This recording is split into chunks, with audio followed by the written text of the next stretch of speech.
માત્ર અમદાવાદ જ નહીં, રાજકોટમાં પણ આવા જ દ્રશ્યો જોવા મળ્યા। રાજકોટ શહેરમાં અસામાજિક તત્વોનો આતંક યથાવત છે। અહીંયા કોઠારિયા રોડ પર આવેલ હુકડો પોલીસ ચોકીની પાછળ આવેલ આરએમસી કોમન પ્લોટ એટલે કે બુધવારી બજારના ગ્રાઉન્ડમાં અજાણ્યા શખ્સોએ આતંક મચાવ્યો। માહિતી પ્રમાણે કેટલાક શખ્સો સોડાની બોટલો લઈને આવ્યા અને અંદરોઅંદર માથાકૂટ બાદ એકબીજા પર સોડાની બોટલો મારવા લાગ્યા। બનાવથી આસપાસના સ્થાનિક રહેવાસીઓમાં ચિંતાનો માહોલ છે। સ્થાનિકોનું કહેવું છે કે નજીકમાં દેશી અને ઇંગ્લિશ દારૂનું વેચાણ પણ થઈ રહ્યું છે અને તેના કારણે આ પ્રકારના જે લોકો છે એ અહીંયા પેદી ગયા છે। સમગ્ર મામલે ભક્તિનગર પોલીસ દ્વારા તપાસ ચાલી રહી છે। વધુ માહિતી મેળવી રાજકોટથી સંવાદદાતા અંકિત પોપટ જોડાયા છે। અંકિત, અહીંયા જે અસામાજિક તત્વો દેખાઈ રહ્યા છે, જે તોડફોડ કરી રહ્યા છે, આ મામલે પોલીસ કેમ એક્શન નથી લઈ રહી? કેમ વારંવાર આવા દ્રશ્યો રાજકોટમાં પણ જોવા મળે છે?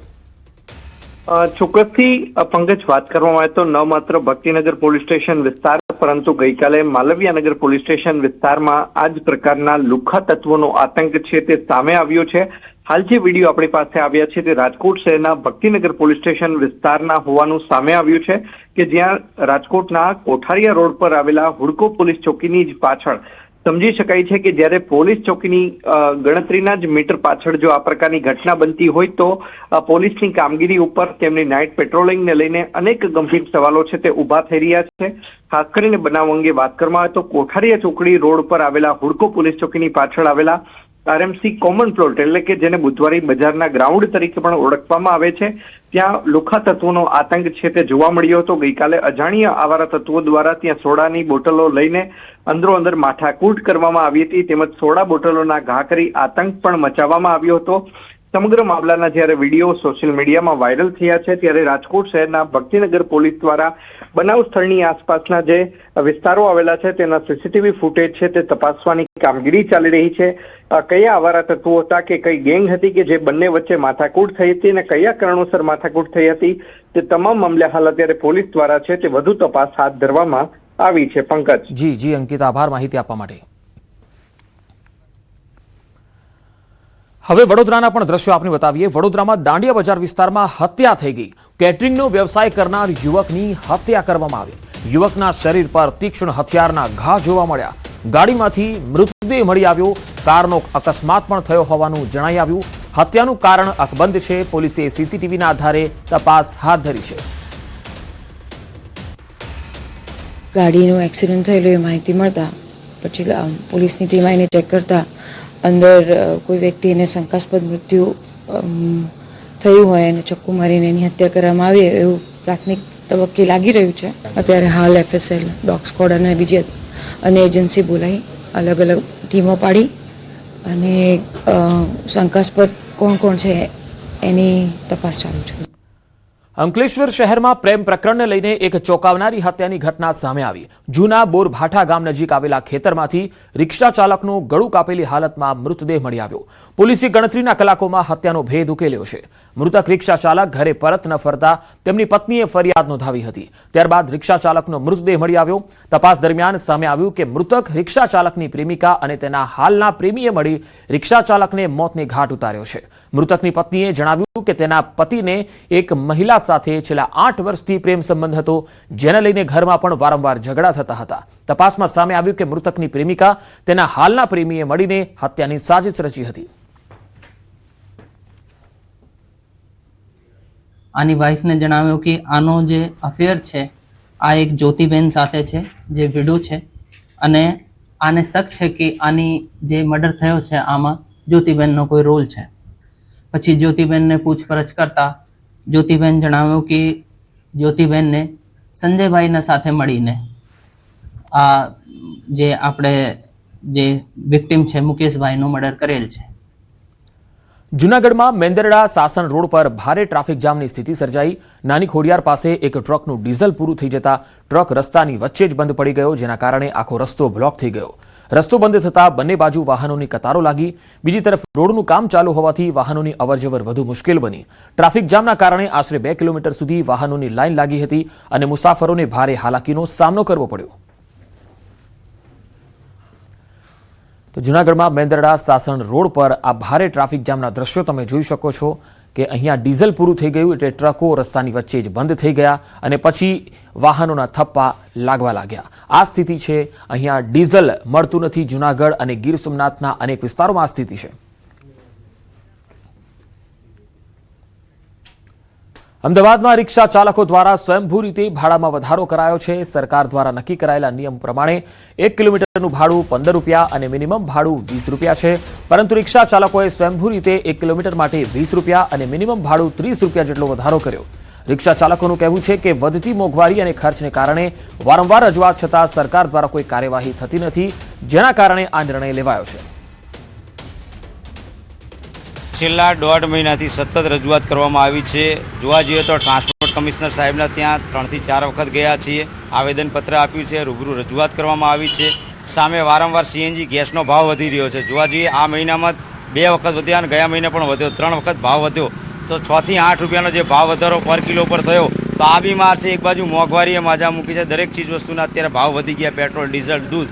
તો આ બધી બોજ ડ્રાઈવર ઉપર આવી રહ્યો છે. એટલે ના છૂટકે વારંવાર રજૂઆત કરવા છતાં નિર્ણય સરકાર દ્વારા લેવામાં ના આવતા અમે આપમેળે જાહેર કર્યું છે.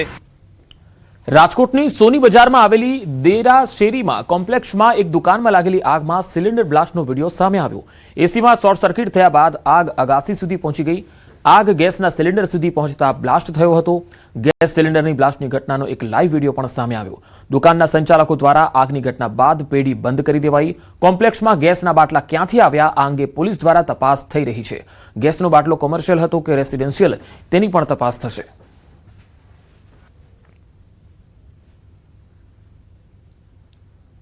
રાજકોટની સોની બજારમાં મોડી રાત્રે આગની બનાવ બન્યો હતો. દિયા ગોલ્ડ નામની આ જે સોનીની આ પેઢી છે, આ પેઢીમાં આગનો બનાવ બન્યો હતો.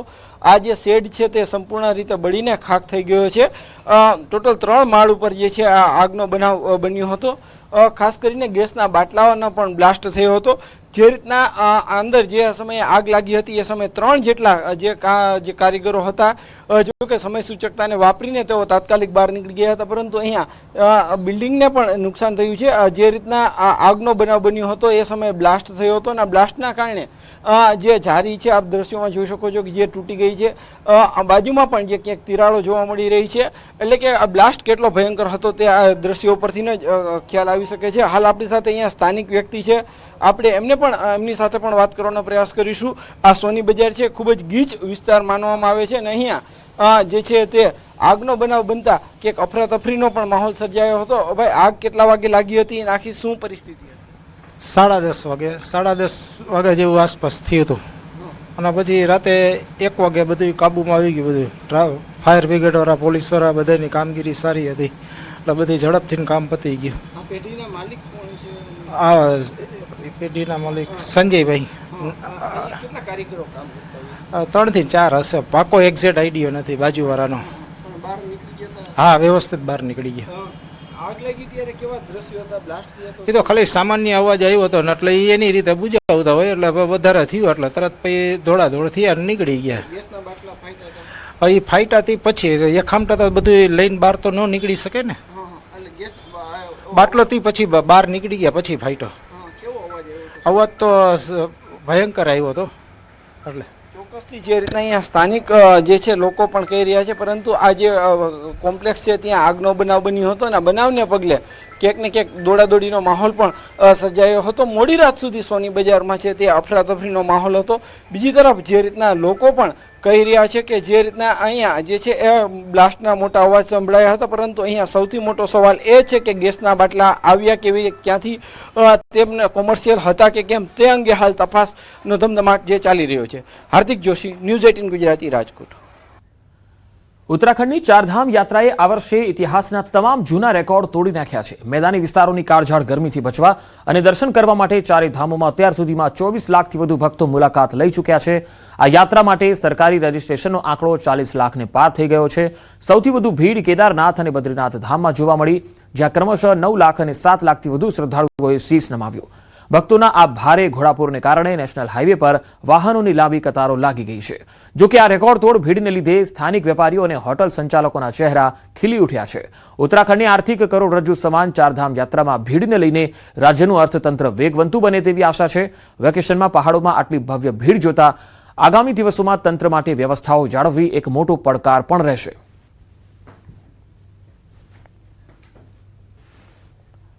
સુરતમાં જૈન સમાજ દ્વારા સાધુ સાધ્વીઓની સુરક્ષા માટે કડક કાયદાની માંગ સાથે વિશાળ મૌન રેલી યોજાઈ. દેશભરમાં પગપાળા વિહાર કરતા જૈન સાધુઓ અને સાધ્વીઓ સાથે બનતી અકસ્માતોની ઘટનાઓ અને તેમાં મોતને લઈને વિરોધમાં સમાજમાં ભારે રોષ છે. તાજેતરમાં મધ્યપ્રદેશના રેવામાં દિગંબર જૈન સાધ્વીઓ સુરમતી માતાજી અને ઉપશમ માતાજીનું માર્ગ અકસ્માતમાં મોત થયું, જ્યારે ચોટીલામાં પન્યાસશ્રીઓ ઓમકારેશ શેખર વિજય મહારાજનું પણ અકસ્માતમાં મોત થયું, જેનાથી જૈન સમાજમાં દુઃખ અને આક્રોશ છે. સુરતમાં પાર્લે પોઈન્ટ સ્થિત સરગમ શોપિંગ સેન્ટરથી શરૂ થયેલી મૌન રેલીમાં મોટી સંખ્યામાં મહિલાઓ, યુવાઓ, વડીલો અને જૈન સમાજના આગેવાનો જોડાયા. હાથ પર કાળી રિબિન બાંધીને વિરોધ વ્યક્ત કર્યો. રેલી શહેરના વિવિધ માર્ગોથી પસાર થઈ કલેક્ટર કચેરીએ પહોંચી, જ્યાં આવેદન પણ અપાયું.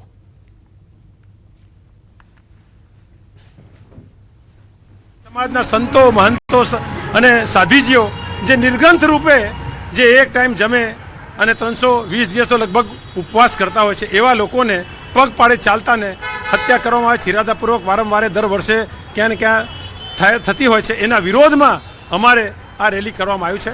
અમે ભારત સરકાર પાસે માંગ કરીએ છીએ કે એવો કાયદો બને કે દેશમાં જેટલા સાધુ સંતો પગપાળે જતા હોય તેઓની સુરક્ષા માટે કાયદો બને.